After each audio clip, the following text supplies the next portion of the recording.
Late one evening, palace staff discovered a string of private emails sent from a senior royal aide's account. The messages hinted at tension, hidden agendas, and a warning that someone close to the crown wanted control. Fast. Within hours, the leak spread online, turning whispers into headlines. The palace denied nothing but explained even less. For a family built on silence, these messages felt like thunder in a hall made for secrets. The breaking point. It began with a single, cryptic post on a late Friday night. A digital whistleblower account hinted at private royal communications about to surface online. Emails, possibly voice notes, allegedly involving Buckingham Palace staff. Within 3 hours, major outlets picked up the story. By dawn, camera crews and reporters had gathered outside the palace gates, demanding confirmation.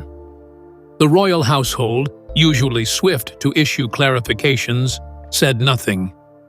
That silence, brief at first, would last nearly 24 hours. Inside the palace, aides scrambled. Security teams examined internal networks for breaches, while communication officers debated how to respond without fueling the storm. One senior press secretary described the moment as the longest night since the 2011 hacking scandal. The Royal Communications Office issued a single line to the BBC at 6 a.m. No comment at this time. But in the world of instant news, silence speaks loudest, and speculation filled the void before sunrise. Online, the rumor mill exploded. Within 8 hours, hashtags like Royal Leak and Palace Files trended across Twitter and TikTok, gathering more than 20 million views. Some posts claimed the emails exposed internal feuds between royal households. Others suggested financial irregularities or personal messages intercepted by hackers. None were verified. Yet the theories multiplied faster than the palace could monitor them. For a monarchy built on measured words, the chaos of the digital age was merciless. By evening, newspapers from London to New York splashed with the same headline: Palace silence deepens leak scandal. Commentators asked whether the royal family's vaunted discretion had finally met its match in modern technology. For decades, their greatest weapon had been control. Now, for the first time, that control appeared to crack. And amid the noise, one question grew louder than the rest. How had private royal messages reached the press in the first place? As headlines screamed and speculation spun out of control, the palace faced a brutal truth.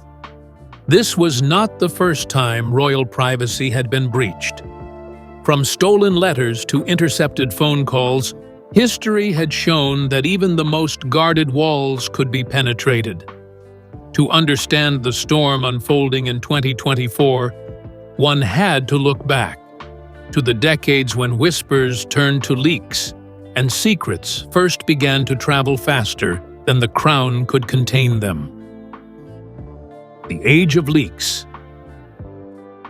Long before encrypted servers and cyber attacks, royal leaks were written on paper.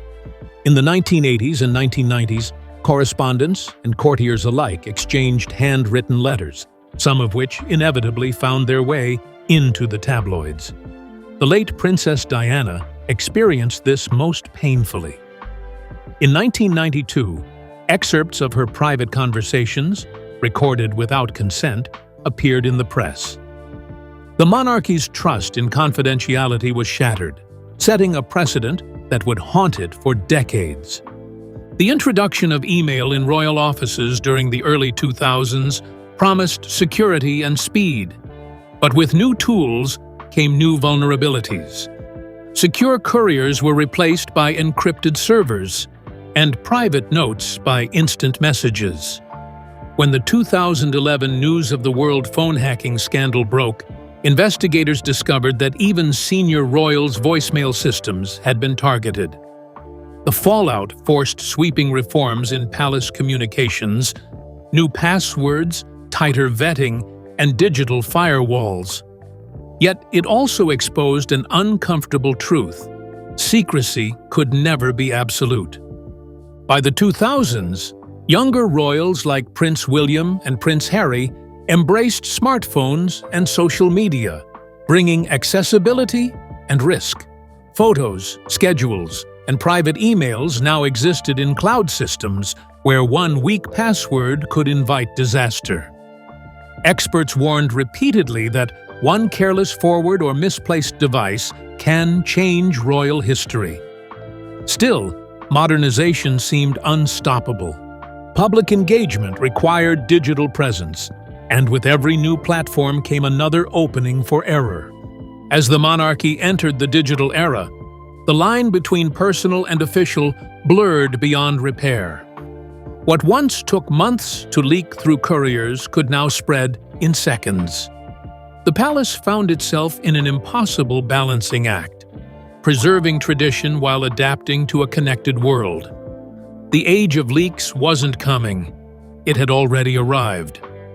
And in this new world, the crown's greatest vulnerability wasn't disloyalty, it was data. While the history of royal leaks stretched back decades, the modern crisis wasn't just about technology, it was about people.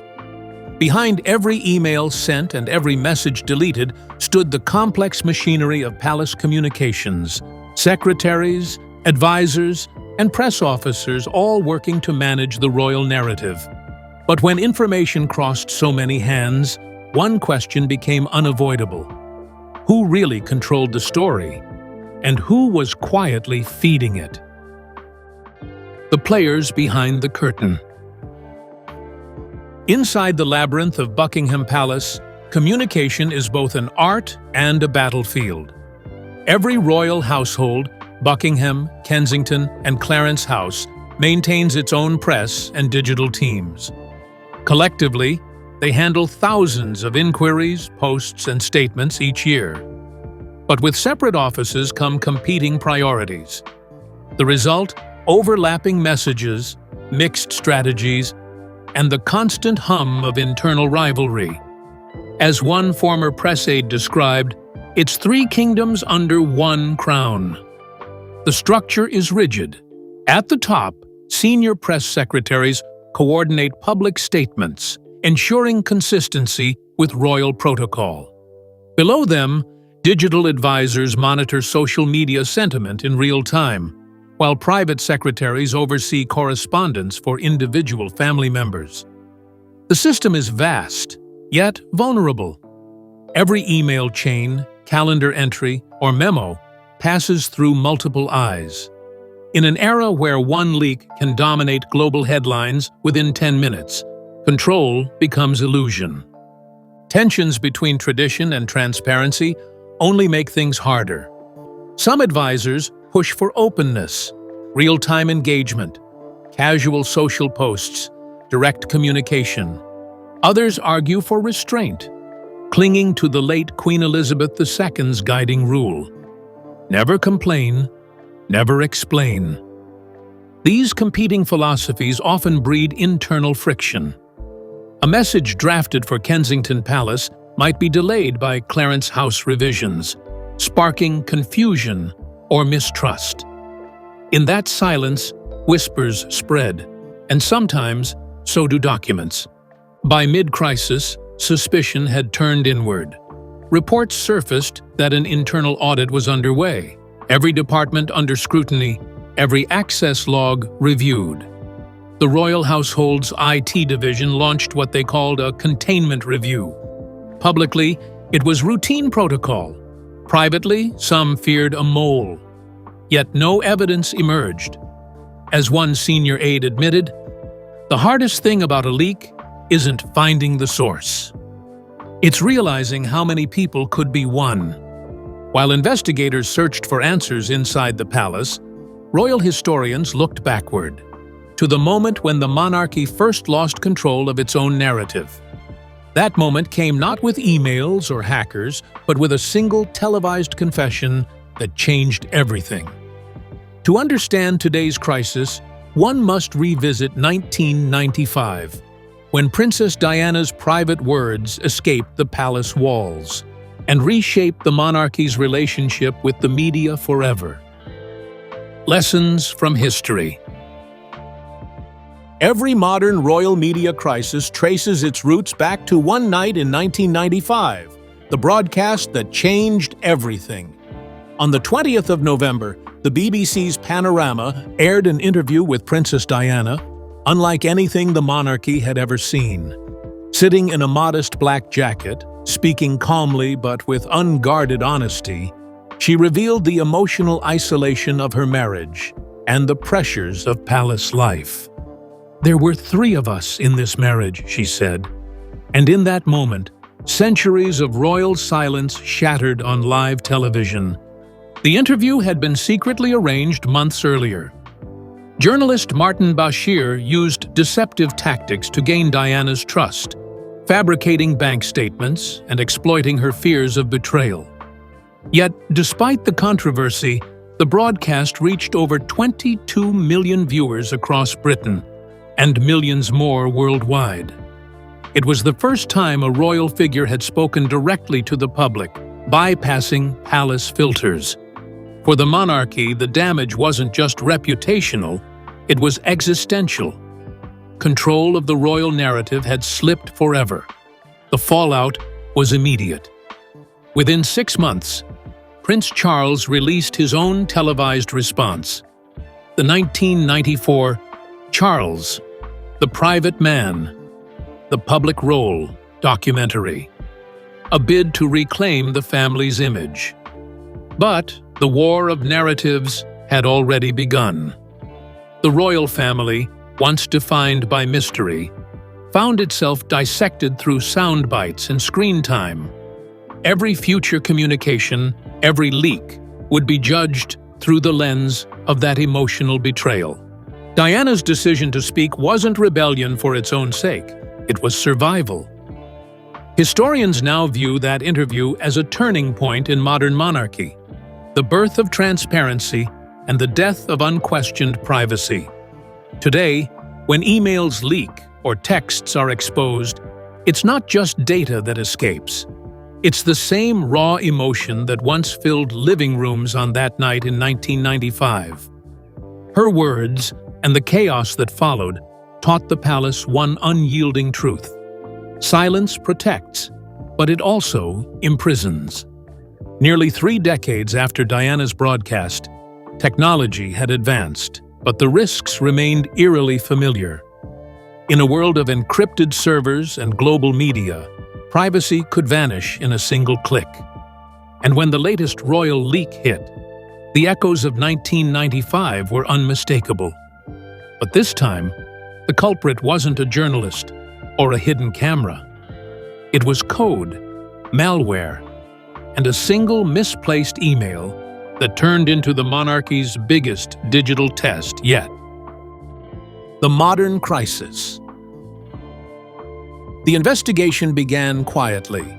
A team of cybersecurity experts summoned to Buckingham Palace under the pretext of a network review. In truth, a breach had been detected inside one of the palace's email servers. Within 48 hours, technicians traced suspicious activity to a phishing link sent to a mid-level communications aide. The link, disguised as a charity invitation, harvested login credentials. From there, hackers gained access to a folder containing correspondence between royal households, not classified, but deeply private. The scale of exposure was alarming. Analysts confirmed that at least 240 emails and 17 attachments had been copied before detection.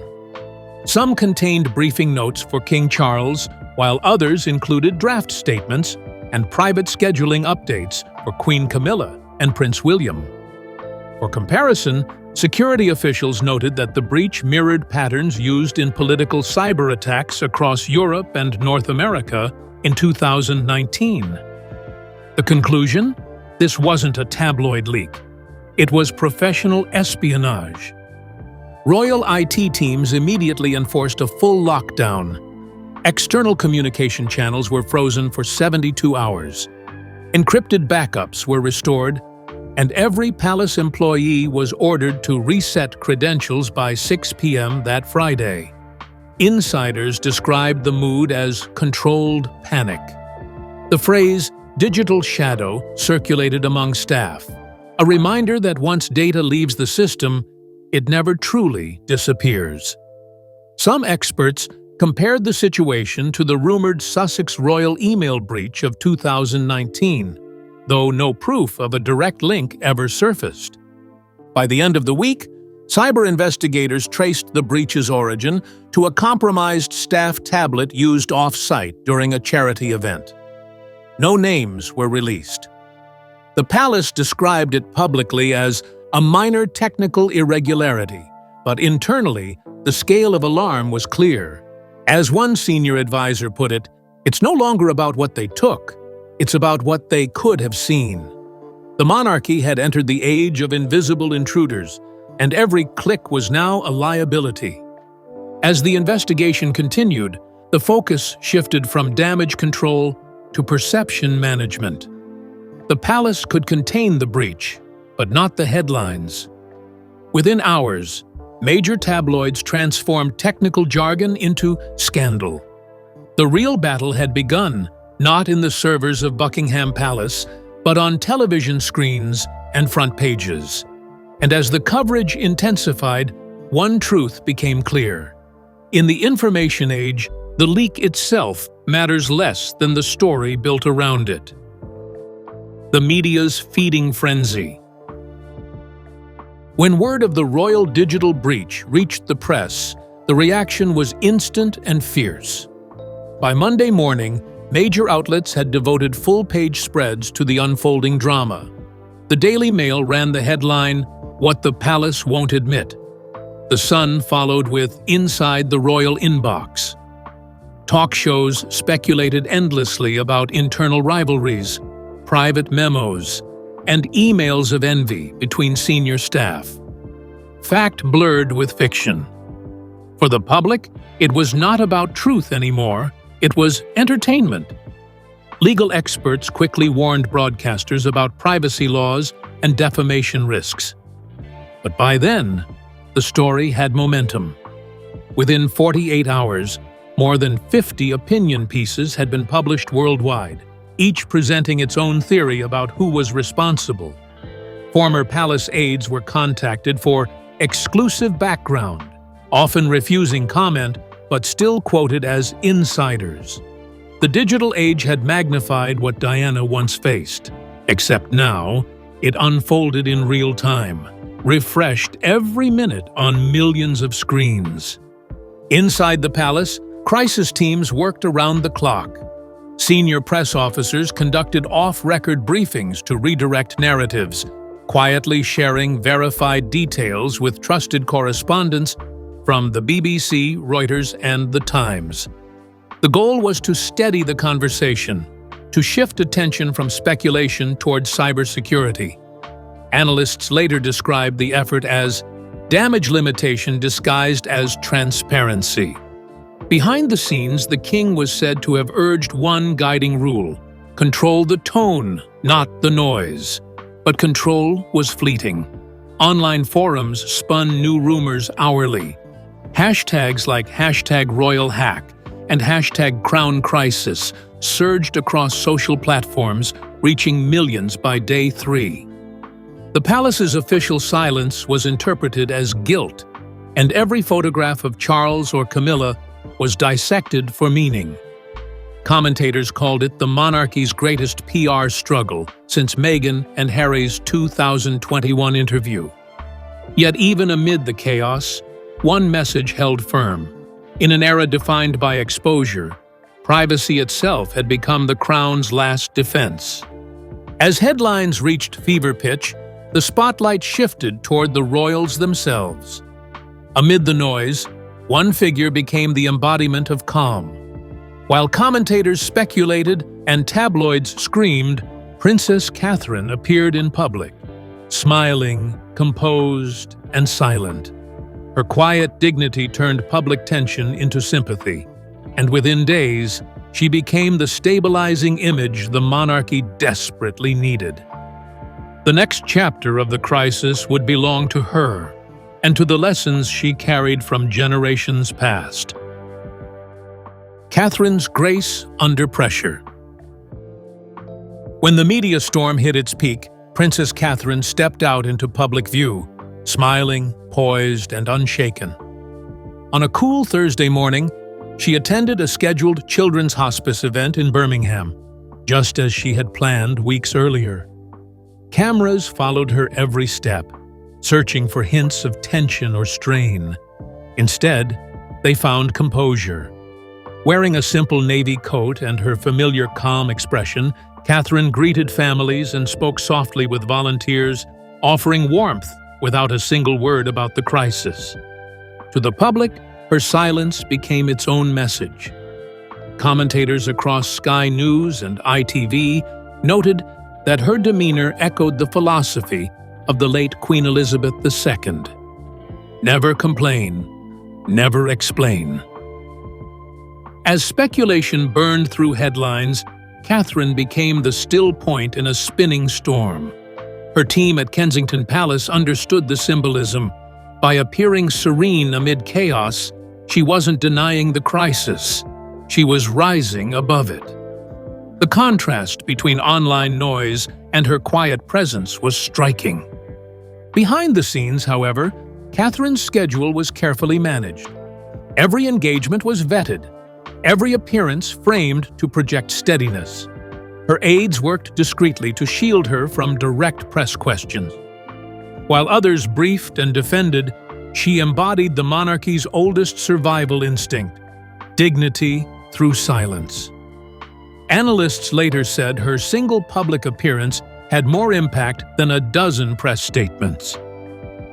She steadied the image of the crown, one former royal correspondent observed. She reminded people what grace looks like under pressure. Social media sentiment shifted almost overnight. Hashtags once dominated by conspiracy turned toward admiration. Posts highlighting her composure under stress reached 20 million views within 2 days. In a digital age where outrage spreads faster than truth, Catherine's restraint felt almost revolutionary. Without saying a word, she reclaimed the narrative, proving that in moments of upheaval, sometimes silence doesn't hide weakness, it shows strength. As Catherine's quiet poise calmed the public mood, attention turned to another figure who understood scrutiny better than most: Queen Camilla.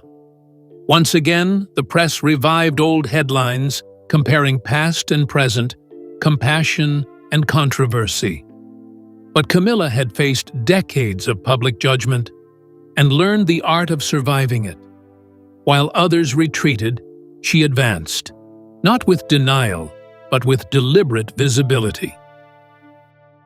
Camilla's media strategy.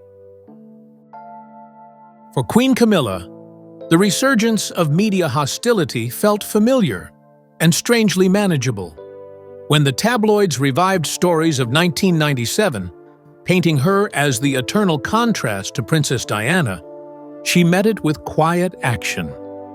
Within 48 hours of the breach dominating headlines, Camilla's communications team launched a series of charity-focused appearances.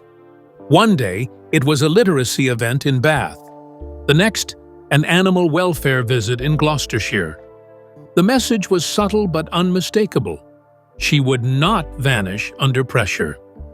Her advisors called it reputation resilience, a strategy built on visibility, humor, and authenticity. Camilla gave brief interviews, focusing on causes she cared about, deftly steering conversation away from controversy. She laughed easily with school children, comforted rescue volunteers, and projected familiarity over formality. It was the same playbook that had helped her rebuild public image in the early 2000s, when acceptance once seemed impossible. Now, it became a blueprint for stability amid digital chaos. The contrast between Camilla's openness and Catherine's restraint fascinated royal analysts. Together, They represented two faces of modern monarchy, one rooted in tradition, the other in reinvention. They're playing different parts of the same performance, a media scholar from King's College London remarked. Catherine restores trust by silence. Camilla maintains it by visibility. Their dual approach gave the monarchy something it hadn't had in years: balance. As weeks passed, the tension softened. Columnists who once speculated about division began praising their apparent unity. Photos of Camilla and Catherine together at Westminster Abbey circulated globally, captioned simply, "The Crown Holds." Behind closed doors, aides from both households coordinated joint outreach projects. Small gestures, but symbolically powerful. For the public, it was a sign that the monarchy wasn't fractured. It was adapting. While Catherine and Camilla restored calm through image and action, the institution itself faced a harder task: restoring control. The digital age had proven that royal information could slip through any firewall. What mattered now was regaining the trust of the people and the press. The next phase of the crisis would move from defense to diplomacy, and it would take place not in front of cameras, but behind closed doors in the halls of Buckingham Palace. The Palace Response. In the weeks following the cyber incident, Buckingham Palace initiated a comprehensive recovery strategy. The first step was containment, a complete review of digital systems, led by national security advisors. But beyond technology, the greater challenge was narrative. To regain control, the palace's communications chiefs convened an emergency meeting with editors from The Times, The Guardian, and major broadcast networks. The session took place under media blackout rules: no recording, no direct quotation, no leaks. The tone was firm but conciliatory. Palace officials asked for restraint in coverage and respect for privacy laws, while offering verified background information to clarify false claims. Editors agreed to temper sensational reporting in exchange for transparency about the investigation. It was an old bargain, duty for access. But in the 2020s, such cooperation was rare. One veteran journalist described it as the quiet restoration of trust, one headline at a time. Meanwhile, King Charles authorized an internal review of data handling, emphasizing accountability over blame. Staff training intensified. Clearance procedures were tightened. New encryption protocols were introduced across all royal households. Every email now required double authentication. Every message had to pass through secure verification. The palace framed these reforms not as reaction, but modernization, a monarchy adjusting to its digital century. The results were gradual but visible. Coverage turned cautious, speculation subsided, and the public mood steadied. Then, a carefully choreographed appearance: the King, Queen Camilla, Prince William, and Princess Catherine together at a community garden in Windsor, delivered the final image of unity. Smiling, cooperative, and grounded, they projected continuity without words. The crisis that began with a leak ended with a picture, one of calm authority. The message was clear.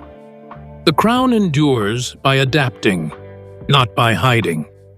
When the frenzy faded and headlines moved on, the palace's response was quietly hailed as a case study in controlled recovery.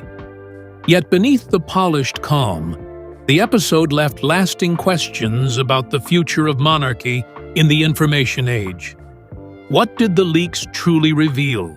Secrets, or simply vulnerability? The answers lay not in scandal, but in reflection. What it all revealed.